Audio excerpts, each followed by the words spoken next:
Quick revision NEET 2021 topic errors चल रहा था। ठीक है, डायमेंशंस कवर कर लिया, फिर एरर हमारा टॉपिक हम कंटिन्यू करने जा रहे हैं। वैसे तो ये एक ही लेक्चर था पूरा, बट पर्पसली मैंने इसको दो में डिवाइड कर दिया। जो पिछले वीडियो में मैंने कहा था क्वेश्चंस कराने के लिए, वो मैं इसमें करा रहा हूँ। क्यों? क्योंकि मुझे पता है कि तुम लोग एक बार में बैठ कर के पढ़ते तो हो नहीं पूरा। ठीक है, तो एटलीस्ट हाफ करने से पढ़ तो लोगे, साथ के साथ उसको प्रैक्टिस तो कर लोगे। इससे थोड़ा थोड़ा बर्डन पड़ेगा, तो थोड़ा थोड़ा पड़ेगा तो कवर हो जाएगा। ठीक है, इसलिए मैंने ये वाला लेक्चर बस क्वेश्चन फॉर्मेट के लिए ही रखा है। इसमें हम प्रीवियस ईयर क्वेश्चंस भी हमारे कवर हो जाएंगे और बाकी फॉर्मेट जिस पे एरर के क्वेश्चन बन सकते हैं। ठीक है, इसके बाहर जाना इन चैप्टर में बहुत मुश्किल है। मेनली यहीं से बनेंगे। 95-96% चांसेस है कि इन्हीं फॉर्मेट पे क्वेश्चन फॉर्म होंगे अगर यहाँ से आएंगे तो। ठीक है, तो शुरुआत करते हैं। बहुत ही इजी क्वेश्चन मैंने रखा है शुरू में, क्योंकि आपको पिछला लेक्चर समझ में आ जाए, पिछला लेक्चर आपको याद आ जाए। बस एक चीज़ याद दिलानी है सब्ट्रैक्शन के ऊपर। ठीक है, सब्ट्रैक्शन हम कैसे करते हैं। देखो क्वेश्चन क्या कह रहा है, length of two rods are 10 ± 0.01 centimetre and 8.0 ± 0.01 centimetre. Find sum and difference of length दे दिया, विद एरर लिमिट बोला है कि सम और डिफरेंस फाइंड करो, यानी कि एडिशन और सब्ट्रैक्शन करना है। तो एडिशन तो मैंने सिंपली बताया था कैसे होगा।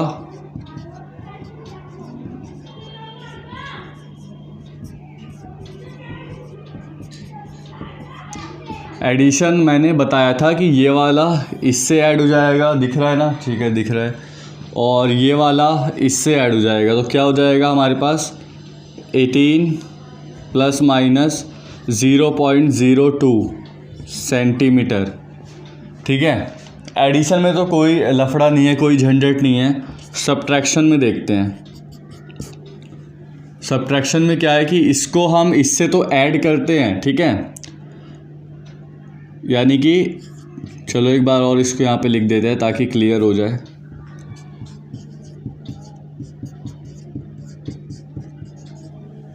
हम सब्ट्रैक्शन में माइनस कर रहे थे, हम इसमें से इसको तो माइनस करते हैं। 10 - 8 ये बिल्कुल ऐसा ही रहेगा, यानी कि 2 प्लस माइनस। लेकिन इसमें से इसको माइनस नहीं करते हैं, हमेशा प्लस करते हैं। हमेशा जो एरर वाली चीज़ होती है, ये वाला जो पोर्शन होता है, इसको हमेशा प्लस करते हैं, चाहे सब्ट्रैक्शन करें या एडिशन करें। क्यों? क्योंकि रीज़न याद रखना, हम हमेशा मैक्सिमम एरर लेते हैं, तो हमें यहाँ पे ऐड ही करना है। हम हमेशा मैक्सिमम पॉसिबल एरर लेते हैं किसी भी चीज़ में, जैसे ये मैक्सिमम पॉसिबल एरर है। ठीक है, तो हमें यहाँ पे इसको ऐड ही करना पड़ता है 0.02 सेंटीमीटर। तो बस ये वाली छोटी सी चीज़ याद दिलानी थी सब्ट्रैक्शन में कि भाई ये वाली तो माइनस होगी लेकिन ये वाली प्लस होगी, जस्ट लाइक एडिशन। ठीक है, नोट करना है तो उसको नोट कर लो। मेरे हिसाब से कोई इतनी ज़रूरत नहीं है, बस समझ लो। लास्ट लेक्चर में बता ही दिया था। उसके बाद आगे और क्वेश्चन फॉर्मेट अच्छे क्वेश्चंस को डिस्कस करते हैं। ठीक है,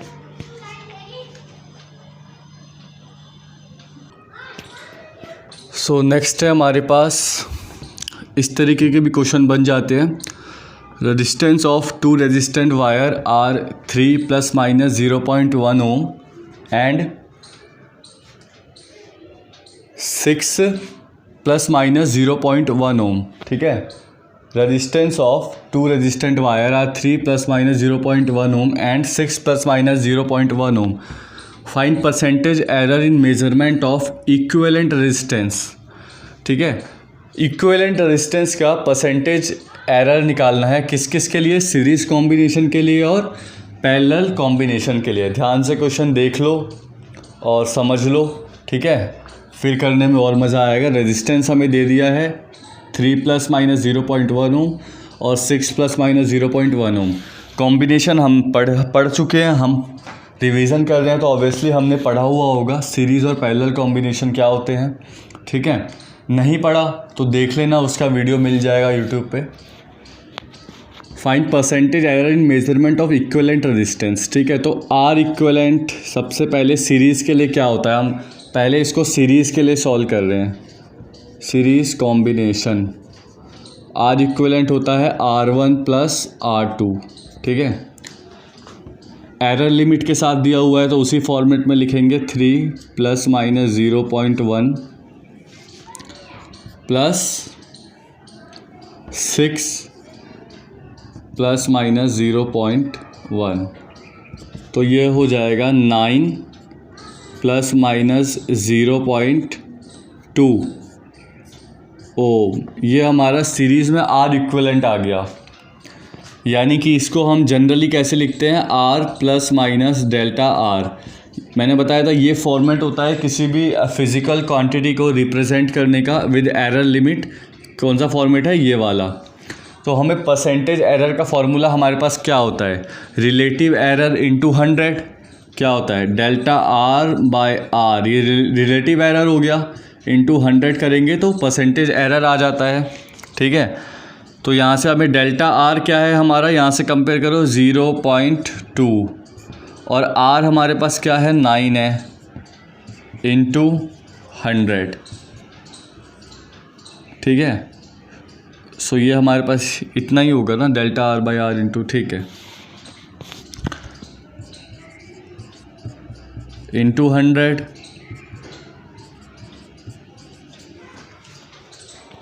सो ये आ गया हमारे पास 20/9। 20/9 को अगर आप सॉल्व करोगे तो कितना आएगा, दिख रहा है यहाँ तक, नहीं दिख रहा क्या? ये हमारे पास, इसको आप सॉल्व करोगे तो ये 2.2% आ जाएगा। बस इतना यहाँ लिख देता हूँ, जब आप इसको सॉल्व करेंगे तो 2.2% आ जाएगा। ठीक है, तो क्या किया हमने, कुछ नहीं किया। आर इक्विवेलेंट सीरीज़ कॉम्बिनेशन में R1 प्लस R2 होता है, पैरेलल में क्या होता है, R1 R2 divided by R1 plus R2। तो ऐसे ही इसको ऐड कर दिया R1 R2 को विद एरर लिमिट, जहाँ से हमें R प्लस डेल्टा आर मिल गया, पता चल गया डेल्टा आर और आर क्या होता है। अब 100 से मल्टीप्लाई करेंगे तब परसेंटेज का फॉर्मूला बनता है, दोनों तरफ 100 से मल्टीप्लाई कर दिया, 0.9/2 इंटू 100, तो ये 2.2% आ गया। सीरीज़ का तो यहाँ पे बहुत ही ज़्यादा आसान था, बहुत सिंपल था, देखने में ही आपको लग रहा होगा 2 लाइन में ख़त्म, इतना करने की भी ज़रूरत नहीं है। कभी कभी तो आप माइंड में ही करके सीधा इस वाले फॉर्मेट पे पहुँचेंगे और फिर उसको सॉल्व करके टिक कर देंगे आंसर। बात है हल किसी सीखने वाली पैरेलल कॉम्बिनेशन में, तो इसको नोट करो, फिर पैरेलल का बताता हूँ।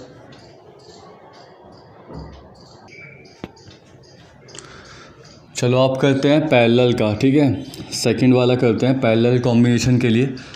पैरेलल कॉम्बिनेशन में हमारे पास आर इक्विवेलेंट का फॉर्मूला होता है 1, यहाँ पे आर इक्विवेलेंट को आर पी लिख रहा हूँ, 1/में R1 प्लस 1/में R2। ठीक है, ये क्या बन जाता है हमारे पास, R1 R2 divided by R1 plus R2। जब आप यहाँ पर वैल्यू रखेंगे, R1 कितना है 3, R2 कितना है 6 और R1 R2 3 + 6, तो ये हमारे पास 2 आ जाएगा। जब यहाँ पर आप बिना एरर लिमिट के वैल्यू रखेंगे तो ये 2 आ जाएगा। इसका हम पे इम्पोर्टेंस है इसलिए निकाला है।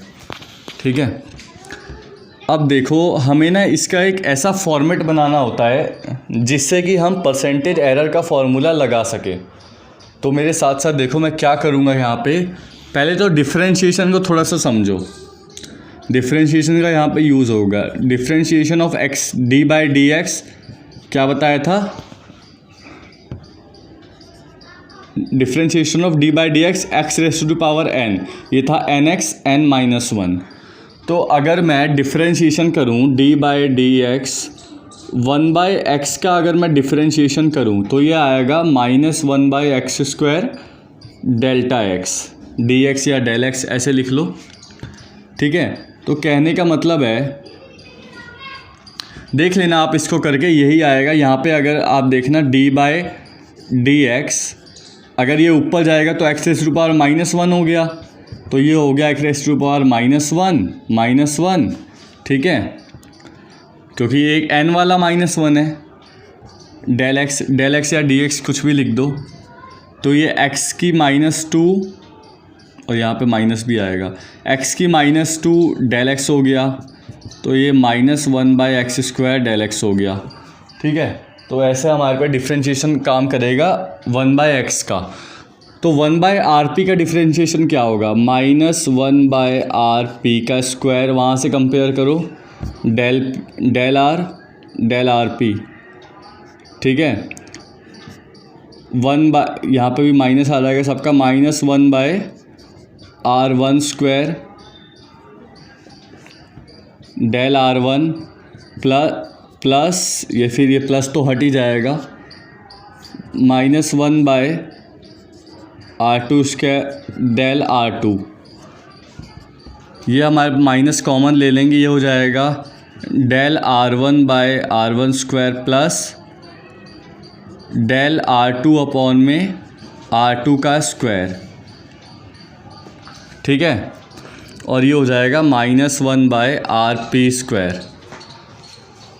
अब मैं क्या करूँगा, इसको ज़रा मैं यहाँ से रब कर देता हूँ ताकि आपको यहाँ पे समझा सकूँ।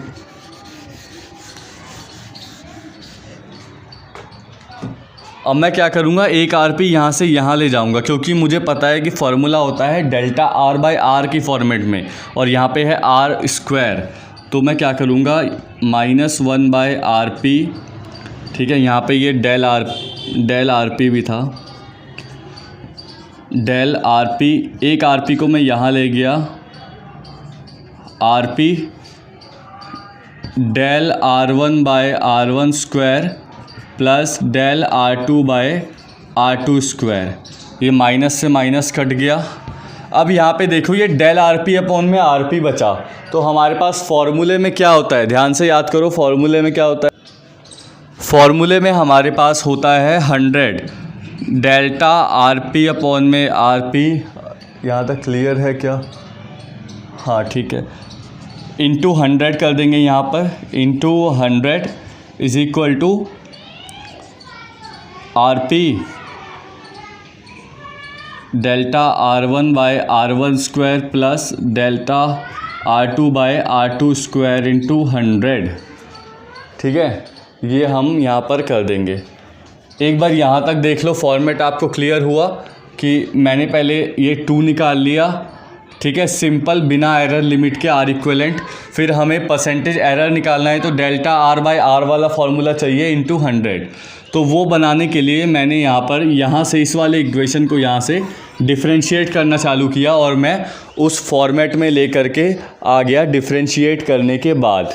यहाँ तक आपको क्लियर हुआ या नहीं?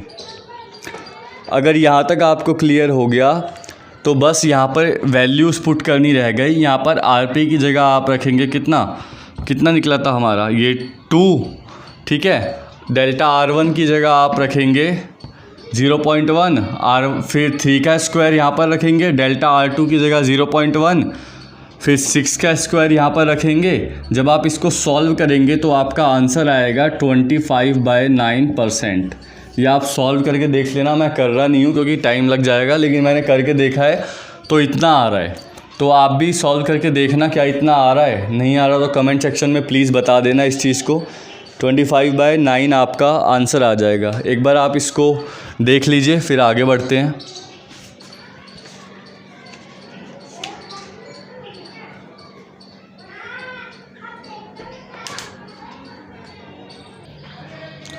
नेक्स्ट हमारे पास ये क्वेश्चन है, mass and volume of a body are 100 ± 0.1 gram, ये मास है, और वॉल्यूम है 20 ± 0.1 centimetre cube. Find density of the body. Basic फॉर्मूले आपको पता होने चाहिए। डेंसिटी होता है मास अपॉन में वॉल्यूम, मास अपॉन में volume is called density. Mass पर यूनिट वॉल्यूम ऐसे डिफाइन किया जाता है।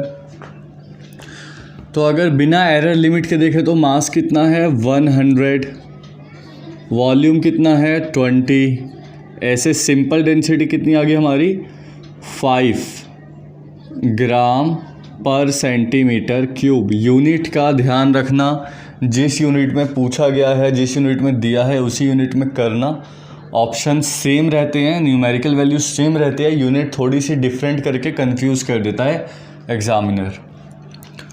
तो यहाँ पे हमारी 5 ग्राम पर सेंटीमीटर क्यूब आ गई, लेकिन हमें डेल्टा डी भी फाइंड करना है, ठीक है, क्योंकि हमें अगर ऐसे दिया है तो हमें प्रॉपर एरर लिमिट के साथ, यानी कि delta A plus minus delta A की फॉर्म में उसको लिखना है।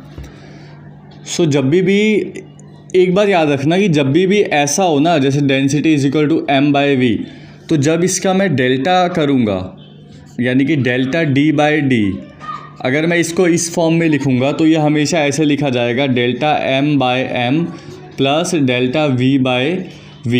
ये मैथ्स का रूल होता है, ठीक है। यहाँ पे हमें इसको समझना नहीं है कि कैसे ये आता है, बस ध्यान रखना कि अगर कुछ भी होता, suppose s is equal to P by Q, तो delta p by p, delta s by s is equal to delta p by p plus delta q by q, ठीक है। इस तरीके से ये हमारे पास होता है। सो हमें क्या चाहिए, डेल्टा d चाहिए। Delta d is equal to d delta m upon में m plus delta v upon में v। डेंसिटी हमने अभी निकाली 5, डेल्टा m ये रहा हमारे पास 0.1, m है हमारे पास 100, डेल्टा v 0.1 और v है हमारे पास 20। देख लो क्या हमने सारी वैल्यूज़ सही पुट की है क्या। जब आप इसको सॉल्व करोगे तो डेल्टा d हमारे पास आ जाएगा 0.03 ग्राम पर सेंटीमीटर क्यूब। तो अगर प्रॉपर इसको जब हम लिखेंगे प्रॉपर फॉर्मेट में, तो कैसे होगा, d plus minus delta d is equal to d कितना है 5 प्लस माइनस 0.03 ग्राम पर centimetre cube. This is the answer. ये हमने डेंसिटी फाइंड आउट कर दी। अच्छे से फॉर्मेट को समझ लो। अगर डी डेंसिटी होता है मास अपॉन वॉल्यूम, सिंपली पहले निकाल ली डी की वैल्यू, और जब भी मास अपॉन वॉल्यूम इस ऐसे रेशियो में होता है तो हम उसको डेल्टा डी जब करेंगे, जब इसका हम डेल्टा लेंगे इस साइड का, तो ऐसे लिखा जाएगा delta D by D is equal to delta M by M plus delta V by V. Delta D वहाँ से आ गया, चाहिए था बस D plus minus delta D की फॉर्म में लिखना था, तो हमने यहाँ से इसको लिख दिया। ये कैलकुलेशन ज़रा आप खुद भी अपने से करके चेक कर लेना क्या सही की है, क्या मैं यहाँ पे कैलकुलेशन पूरी नहीं कर रहा हूँ, क्योंकि टाइम कंज्यूम है क्या है। हम यहाँ पे पढ़ रहे हैं क्विक रिवीजन, इसलिए ठीक है। एक बार इसको चेक कर लेना, और कुछ गलती हो तो कमेंट सेक्शन में प्लीज़ बता देना। नेक्स्ट है हमारे पास ये वाला फॉर्मेट क्वेश्चन का। Potential difference across a resistance wire is 5 plus minus 0.1 and flowing current in is 2 plus minus 0.1. Find percentage error in measurement of resistance. Percentage error पूछ रहा है resistance in measurement of resistance। Potential difference दे दिया है और current भी दे दिया है, इतना वोल्ट और इतना एम्पियर। तो बोला क्या, बेसिक फार्मूला आपको याद होने चाहिए, V is equal to I R होता है, पता होगा। इसका मतलब R is equal to V by I हो गया। अगर सिंपली निकालें तो कितना आ जाएगा, 5/2 इज़ इक्वल टू 2.5 ओम। तो R की वैल्यू आ गई, डेल्टा R चाहिए। उसके लिए क्या करेंगे, उसी फॉर्मेट में लिखेंगे delta R by R is equal to delta V by V plus delta I upon में I। इसीलिए तो ये वैल्यू दी हुई है। अब ध्यान से देखो किस चीज़ की कमी है। परसेंटेज एरर पता करने के लिए यहाँ पर किस चीज़ की कमी आपको लग रही है। जी हाँ, 100 से मल्टीप्लाई करना है, क्योंकि क्या होता है formula, relative error into 100 is equal to percentage error. तो डेल्टा R अपॉन में R इंटू 100%, ये हो गया delta V by V plus delta I upon में I। इसको आप कर दो 100 से। डेल्टा V की वैल्यू कितनी, 0.1, V की वैल्यू कितनी 5 प्लस डेल्टा I की वैल्यू कितनी 0.1, I की वैल्यू 2 इंटू 100। देखो क्या सही वैल्यू पुट की है हमने। जब इसको आप सॉल्व करेंगे तो यहाँ पर ये निकल करके आएगा 7%। ठीक है, क्या किया हमने, V is equal to I R पता था, ये फॉर्मेट बताया था। पहले तो सिंपली R निकाल लिया, फिर ये वाला फॉर्मेट लगाया, delta R by R delta V by V plus delta I by I, delta I। ठीक है। तो परसेंटेज एरर में बस किस चीज़ की कमी थी, 100 से मल्टीप्लाई करना था, क्योंकि परसेंटेज एरर का फॉर्मूला होता है delta A by A into 100। तो यहाँ पर हमने वैल्यूज़ पुट की, 100 से मल्टीप्लाई किया, 7% रिज़ल्ट आ गया। अगेन कैलकुलेशन खुद से करना, मुझसे अगर कुछ गलती हुई हो तो कमेंट में प्लीज़ बता देना, ठीक है, क्योंकि मैंने करके देखा, मेरे हिसाब से ये 7 आ रहा है, ठीक है। तो आई होप ये जो क्वेश्चन 3-4 क्वेश्चन फॉर्मेट है ये आपको समझ में आए होंगे। वीडियो अगेन अभी भी शॉर्ट है तो पढ़ने में कोई दिक्कत नहीं होनी चाहिए। एक एक क्वेश्चन को 3-3 4-4 बार दिमाग में बिठा लेना कि इस तरीके से अगर आया तो मैं ऐसे करूँगा। दिमाग में ना सोचते चलना, चलते फिरते भी सोचना कि इस तरीके से आया तो मैं ऐसे करूँगा, ऐसे आया तो मैं ऐसे करूँगा, क्वेश्चन को कैसे अप्रोच करूँगा। इससे ना एग्ज़ाम का टाइम रिड्यूस होता है। वहाँ पे जो बात सोचोगे वो पहले ही सोच के रखो, पहले ही उतनी प्रैक्टिस रखो कि वहाँ पे बस जाके करना है। अब मैं वहाँ जाऊँगा, देखूँगा कैसा आ रहा है, उतना सोचूँगा। तो टॉपर्स का यही तो क्या होता है, यही फार्मूला होता है उनके कि पहले से वो रेडी रहते हैं हर चीज़ के लिए। जो बंदा पहले से रेडी है सिचुएशंस को हैंडल करने के लिए, उसके लिए टफ़ टास्क कोई नहीं होता है। ये तो आपको आगे भी करना ही पड़ेगा मेडिकल लाइफ में, आप जब डॉक्टर बन जाओगे। हैक्टिक लाइफ होती है डॉक्टर की, ठीक है। तो कहने का मतलब है कि आदत डाल लो, अपनी पर्सनैलिटी को उस हिसाब से बनाओ। ज़्यादा टाइम एग्ज़ाम में रह नहीं गया, क्विक रिवीजन ये पढ़ रहे हैं, ठीक है। तो सिचुएशंस के लिए पहले से तैयार रखो। और भाई नीट ना कंटिन्यूटी अगर बना ली तो नीट क्लियर करना कोई बड़ी बात है नहीं।